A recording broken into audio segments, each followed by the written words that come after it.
Hello mga ka-opir, so meron naman po tayong gagawin na divan 50 inches.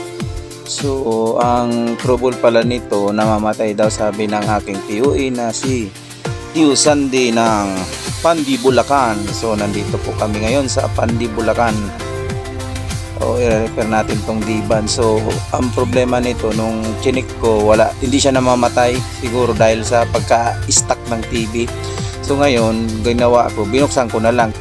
Sabi ng aking POA na binuksan niya na raw to, kaya lang talaga may sira na pyesa yung electrolytic capacitor na lumubo na. Yun na yun yung capacitor.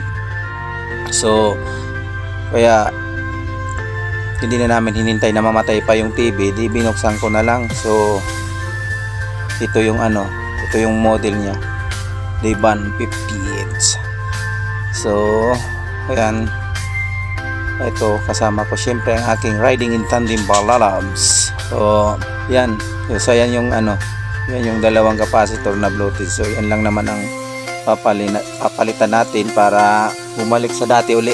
Kasi kapag hindi natin pinalitan yan, ang resulta niyan babalik sa dati. Mabubuhay siya at mamamatay. Yun. So ayan. So